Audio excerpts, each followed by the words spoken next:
In the heart of New York City, where towering skyscrapers and bustling streets mask the darkness lurking beneath, one name stands out as a chilling reminder of what happens when evil goes unchecked: Roy DeMeo. This is not just a story about crime. It's about how an entire system failed to stop a killer who operated in plain sight. While Henry Ford revolutionized the automobile industry with his assembly line, DeMeo did something far more sinister. He turned murder into a business, refining it with ruthless efficiency. His victims didn't just disappear. They were methodically dismembered, their remains scattered like discarded parts in a junkyard. Estimates place his death toll at nearly 200, though the true number may never be known. Unlike serial killers who strike in secret, DeMeo worked within the shadows of organized crime, protected by power, fear, and a failure of law enforcement to connect the dots. He was a monster hidden in plain sight, and for years, no one could bring him down. Born into a world where opportunity should have led him toward success, Roy DeMeo instead carved a path toward infamy. His mother had dreams of him becoming a doctor, a noble profession that could have saved lives rather than taken them. But fate had other plans. Growing up in Brooklyn, he was surrounded by influences that would shape his future in ways no one could predict. His family tree included powerful figures. One uncle was a top prosecutor, another a forensic scientist, yet neither could steer him away from the dark side of the law. Instead of following in their footsteps, DeMeo took a different route, starting as a simple delivery boy before finding his way into a butcher's apprenticeship. It was here that he first learned the art of cutting flesh, a skill that would later serve him in ways no one could have imagined. By the late 1960s, he had already begun his descent into crime, trading in stolen goods and violent intimidation. What started as petty thuggery soon evolved into something far more dangerous: an insatiable hunger for power, control, and blood. DeMeo wanted more than just street-level crime. He craved legitimacy within the underworld, a seat at the table of the Mafia elite. That dream became reality when he received a call that would change everything: a summons to meet Nino Gaggi, a high-ranking Gambino crime family boss. The Gambinos were the most powerful of New York's 5 Mafia families, and aligning himself with them meant DeMeo had finally reached the upper echelons of organized crime. Under Gaggi's guidance, DeMeo's operations expanded beyond mere extortion and loan sharking. He ventured into gambling rings, high-interest lending schemes, and theft rings that stretched across the city. But his ambitions didn't stop there. While some within the Gambino family frowned upon certain illicit ventures, DeMeo saw opportunity where others saw risk. He dove headfirst into the underground pornography trade, a decision that brought in massive profits despite resistance from more traditional mob leaders. With Gaggi's blessing, DeMeo built a crew of specialized criminals, each handpicked for their unique skills: Chris Rothenberg, Freddie Dannon, and the inseparable duo Joey Tester and Anthony Center. Together, they formed a tightly knit unit, loyal only to DeMeo, ready to carry out whatever orders he gave. In the eyes of his men, he wasn't just a boss. He was a father figure, a mentor, and a legend in the making. Tucked away on Flatlands Avenue in Brooklyn, the Gemini Lounge stood as an unassuming neighborhood dive bar, the kind of place where locals could grab a drink after work without drawing attention. But behind its worn-out doors, it served a far darker purpose. It was the nerve center of Roy DeMeo's criminal empire. Owned outright by DeMeo, the lounge provided the perfect cover for his operations, blending seamlessly into the fabric of everyday life while housing secrets that would make even the most hardened criminal shudder. Here, amidst the clinking glasses and low murmur of conversation, deals were struck, strategies plotted, and fates decided. It was more than just a hangout for DeMeo and his crew. It was their headquarters, their fortress, and their launching pad for chaos. For those who dared to cross DeMeo or threaten his growing empire, the Gemini Lounge was often the last place they ever saw alive. Roy DeMeo's criminal genius extended beyond violence and intimidation.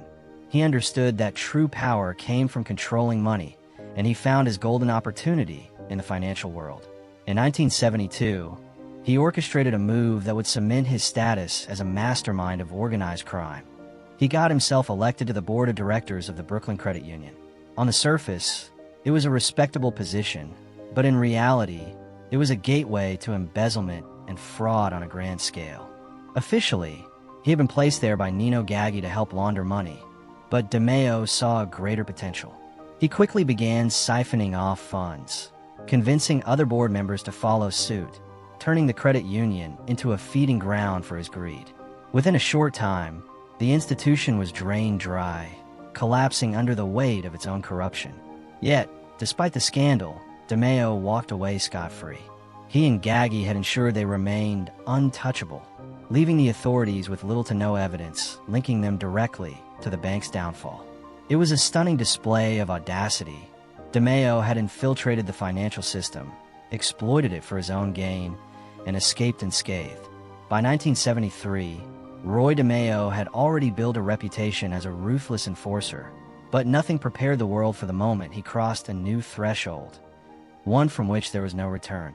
That year, Paul Rothenberg, one of DeMeo's closest associates, found himself under intense pressure after being arrested.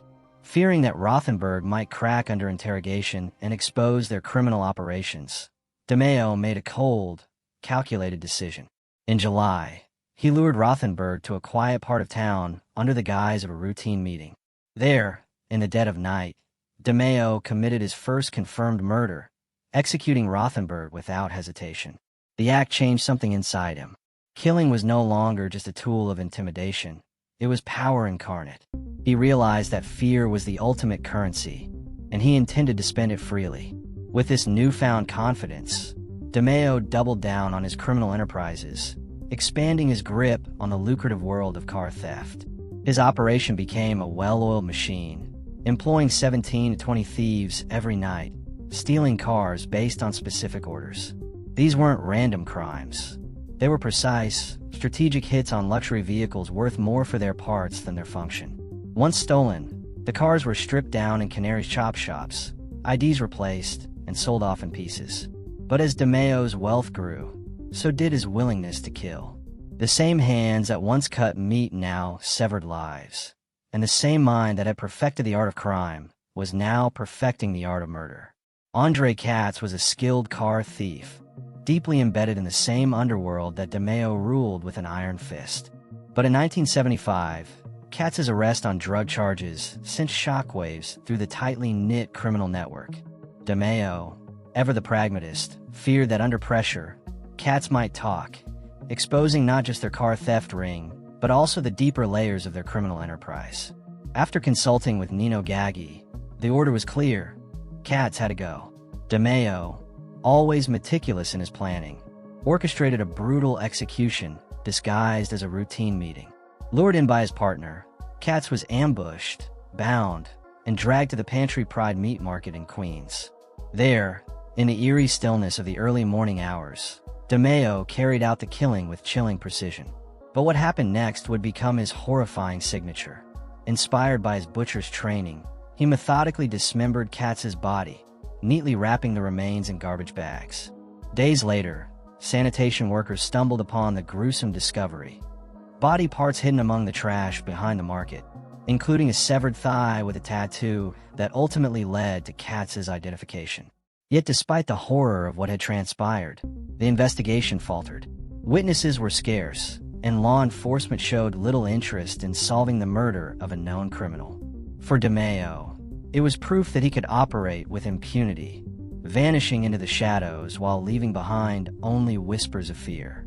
With Katz's murder serving as a grim rehearsal, DeMeo refined his methods, turning disposal into an art form. Bodies were no longer just hidden, they were erased. The Fountain Avenue landfill in Brooklyn became his dumping ground of choice, a sprawling wasteland where trash from Queens and Brooklyn converged in a chaotic sea of refuse. Meat processing remnants were buried daily, covered swiftly by bulldozers, ensuring anything tossed there vanished without a trace. Victims were chopped into pieces, packed into heavy-duty bags, and dumped into the Atlantic, their final resting place the depths of the deep blue unknown. Over time, DeMeo's operation grew bolder, more efficient. The bodies piled up, but no one noticed. The victims were criminals, car thieves, and small-time hustlers, people the world would miss. Law enforcement barely investigated their disappearances, dismissing them as gangland casualties. Meanwhile, DeMeo thrived in the shadows, convinced that no one would ever find the truth buried beneath tons of garbage and miles of open water. Detective Joe Winling saw something the rest of the department refused to acknowledge. As he sifted through case files and spoke to informants, a disturbing pattern emerged. Car thieves were disappearing at an alarming rate, and none of them were ever found. He brought his concerns to his superiors, pleading for resources to investigate further. These aren't just missing persons, he argued. They're being killed, and someone is making sure we never find the bodies. But his warnings fell on deaf ears. Police departments across New York were in crisis. Budget cuts had crippled operations, morale was at an all-time low, and public trust in law enforcement had eroded. Winling wasn't alone in his suspicions. John Murphy, a fellow officer from the auto theft unit, shared his unease. Together, they began piecing together fragments of information, tips from street sources, reports of suspicious activity near junkyards, and records of missing persons linked to the car theft underworld. Their findings pointed to a single name, Roy DeMeo. But without hard evidence, their case remained nothing more than a theory. It wasn't until they connected with Kenny McCabe, an investigator from the Queens District Attorney's Office, that their efforts gained traction. McCabe had spent years monitoring the Mafia, tracking funerals, weddings, and every whisper of movement within the five families. When Winling and Murphy presented their findings, he recognized the connection immediately. DeMeo wasn't just a car thief. He was a killer operating under the protection of the Gambino family. His testimony revealed the full scope of DeMeo's killings. Authorities located Joe. Scornlease remained submerged at the bottom of a lake, encased in concrete. Armed with this evidence, law enforcement intensified their efforts. As the net tightened around DeMeo, the once untouchable killer found himself cornered. But on January 5th, 1982, DeMeo's fate was sealed, not by the law, but by the very family that had elevated him to power. His Cadillac was found abandoned at the Verna Boat Club in Brooklyn. Inside the trunk was DeMeo's lifeless body, execution-style shooting. The Gambino family had silenced him permanently. His death marked the end of a reign of terror, but it did not bring immediate closure. Posthumous investigations revealed damning evidence within the walls of the Gemini lounge, blood traces in the pipes, remnants of countless victims. Despite his demise, DeMeo's legacy endured. His estimated death toll ranged between 150 and 200, though the true number would never be known. Families of the missing continue to search for answers, haunted by the knowledge that their loved ones have been reduced to mere statistics in a killer's ledger. Roy DeMeo's story is more than just a tale of a ruthless killer. It is a haunting reflection of systemic failures within law enforcement and the broader institutions designed to protect society. For years, the signs were there: missing car thieves, suspicious disappearances, and whispers of a butcher who cut more than just meat. Yet, time and again, the opportunity to stop DeMeo slipped through the cracks. The consequences of these missed chances were devastating. But in the end, persistence prevailed. Through sheer determination and the courage of whistleblowers like Vito Arena, justice was finally served. If you want to dive deeper into the dark underbelly of the Mafia and uncover the untold stories of its most notorious figures, subscribe to Inside the Secret World of Mafia Titans. We explore the rise and fall of criminals who shaped history, the betrayals that changed the course of the underworld, and the heroes who fought to bring them down. Hit the subscribe button and join us as we uncover the truth behind the legends. Determined to uncover the truth, the trio formed an unofficial task force, working outside official channels to build a case against DeMeo. They knew they were up against a system that had failed to stop him for years, but they also understood that if they didn't act, more lives would be lost. By 1977, Roy DeMeo had achieved what few men in the underworld ever could. He was officially a made man, a fully initiated member of the Gambino crime family. Murders were no longer just acts of survival or retaliation. They had become business transactions. Behind the Gemini lounge, victims were lured under false pretenses, business meetings, social gatherings, or promises of lucrative deals. Once inside, there was no escape. The process was always the same. The target would be shot in the head, wrapped in a towel to contain the mess, then stabbed in the heart by Chris Rothenberg to ensure immediate death. The body was left to drain for 45 minutes before being moved to the bathroom, where the real work began.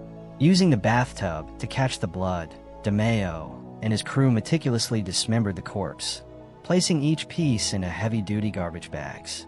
Afterward, they would sit down, order pizza, and eat with blood-stained hands, treating the entire ordeal as nothing more than a routine job. This grotesque ritual became DeMeo's calling card, a way to instill fear and maintain control. Unlike traditional mob hits, which often left bodies behind as warnings, DeMeo ensured his victims disappeared entirely. No graves, no closure, just silence. And with every kill, his legend grew, cementing his place as one of the most feared assassins in organized crime history. DeMeo's paranoia reached a fever pitch after a disastrous deal with Cuban drug traffickers. One of his lieutenants, Chris Rothenberg, murdered 3 men during a botched cocaine transaction, triggering threats of war from the Cuban syndicate. To protect himself and appease the Cubans, DeMeo executed Rothenberg and staged his death as a suicide. But the incident left a lasting mark. Paranoia took root, fueling reckless decisions that would soon spiral out of control. It started with an innocent man, an 18-year-old vacuum cleaner salesman, canvassing neighborhoods in Massapequa, Long Island, trying to make a sale. Mistaking him for a Cuban hitman, DeMeo ordered his murder. Unlike his usual victims, this one wasn't a hardened criminal. He was a civilian, caught in the crossfire of DeMeo's unraveling sanity. News outlets dubbed the killer the Kobe Killer. Public scrutiny rose, and with it, the risk of federal intervention. The tide was turning. In 1980, customs officers uncovered hundreds of stolen luxury vehicles being prepared for export to Kuwait, linking the operation directly to DeMeo. Federal agencies mobilized. A new task force was formed, led by seasoned prosecutor Walter Mack and supported by Detective Joe Wendling. Then came the biggest break of all, an informant. Vito Arena, a former member of DeMeo's crew, walked into the U.S. Attorney's office with a shocking offer. He knew everything.